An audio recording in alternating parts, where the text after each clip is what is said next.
I was obviously in some sort of changing room. Some distance away, there were too many tennis shorts. They were talking about beer. They were talking about the problem of beer going bad. And one of them was explaining a new system which he reckoned was going to do away with this problem forever.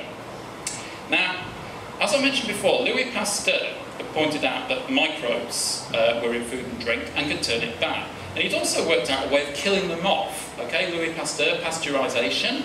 If you hold things at a raised temperature for a while, you can kill off a lot of the microbeasties. The new plan, these people they're obviously later than Pasteur because they know about this. Their plan is to pasteurise beer and seal the container to keep out new microbes. Now, there's a problem with that, which is that, of course, the yeast microbes help the beer. They're the ones that do the fermentation. After the main fermentation, they carry it on a smaller scale. And that process keeps some carbon dioxide in the beer, so that it doesn't go completely flat. But these people had realised this, and they say we've got a new, modern way around the problem. Rather than relying on the yeast to make carbon dioxide, we're going to squirt it in artificially, right? So you squirt carbon dioxide into the container, you fizz up the beer, and at the same time, you can shoot it out of the cellar, up along the line, into the glass, doing away with the effort of having to pull on a hand pump. So they say, this is brilliant, this is a revolution in beer technology. And apparently they'd already tried this out on export beer.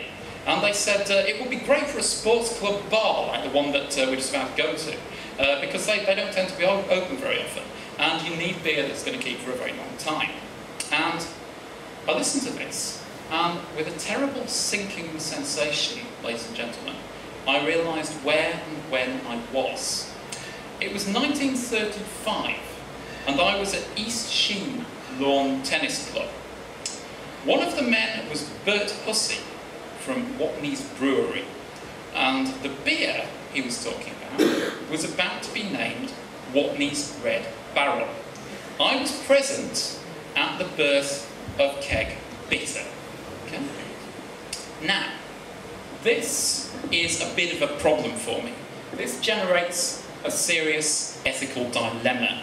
I have been a card-carrying member of the Campaign for Real Ale for 11 years. Okay?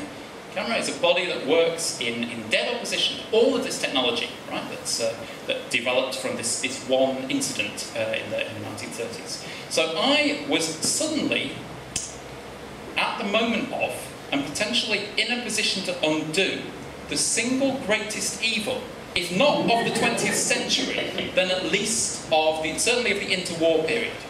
And I thought, right, I'm still feeling a bit woozy, but I have the advantage of surprise. I'm armed with a tennis racket, and I've still got the bottle of Svok Unitsum, which I think might, in a pinch, serve as a passable Molotov cocktail. So I thought, right, I'm going to do it. I'm going to change history. But then I was struck by a terrible qualm. I thought, have I the right, as one human being among many, have I the right to interfere with history in ways whose consequences I can't possibly guess? Okay? If you know about this, some things in the world will be better with Keg Bitter. Think of all the people who've been brought together in opposition to Keg Bitter. I'd be wiping out that whole history. I'd be interfering fundamentally with the laws of nature. And I thought to myself, dare I? Have I the right? And then I thought, yeah, probably.